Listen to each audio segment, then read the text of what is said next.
భగవాన్ రమణులు గోచి పెట్టుకుని ఉండేవారు, ఒక నూలు గోచి. ఆయన గోచి పెట్టుకుని కూర్చున్న రోజుల్లో శృంగగిరి పీఠం నుంచి ఒక పండితుడు ఒక ఆయన వచ్చారు. అప్పటికి నృసింహభారతి స్వామి వారు పీఠాధిపత్యంలో ఉన్నారు. అయ్యా, మీరు అన్నీ విడిచిపెట్టేశారు, మీకు ఏవీ బంధనాలు లేవు, కానీ ఇలా తెల్లటి గోచి పెట్టుకుని ఉండడం కన్నా సన్యాస దీక్ష తీసుకుంటే బాగుంటుంది. సన్యాస దీక్ష కాదంటారా? అథవా మీరు ఒక కాషాయ గోచి పెట్టుకుంటే బాగుంటుంది అన్నారు. రమణులు ఏం మాట్లాడలేదు. ఆయన అప్పుడు విరూపాక్ష గుహలో ఉన్నారు కొండ మీద. నేను కిందకి వెళ్లి స్నానం చేసి భోజనం చేసి 3 గంటలకు వస్తాను, ఏమైనా మనసు మార్చుకుంటే చెప్పండి అని కిందకి వెళ్ళారు. ఈలోగా ఒక వృద్ధుడు వచ్చి ఒక పెద్ద పుస్తకాల మూట ఒకటి అక్కడ దింపాడు.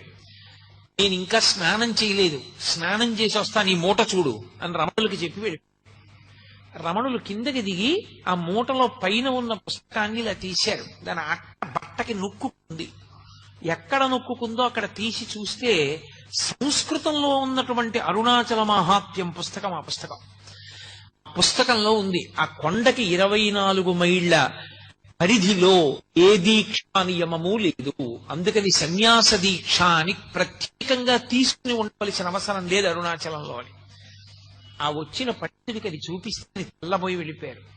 చిత్రం ఏమిటంటే ఆ వచ్చిన వాడెవరో కాదు, భగవాన్ రమణుల్ని ఆదుకోవడానికి ఆ పుస్తకాలు పట్టుకు పరమశివుడు వచ్చి ఆ మూట అక్కడ పెట్టాడు. ఇక మళ్ళీ రాలేదైన.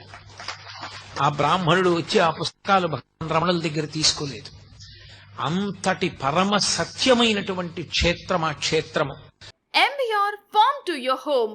మా వద్ద స్వచ్ఛమైన క్వాలిటీ గల ఇడ్లీ రవ్వ, వరి నూక, దంపుడు బియ్యం అమ్మబడును మరియు అన్ని రకముల బియ్యములు అమ్మబడును.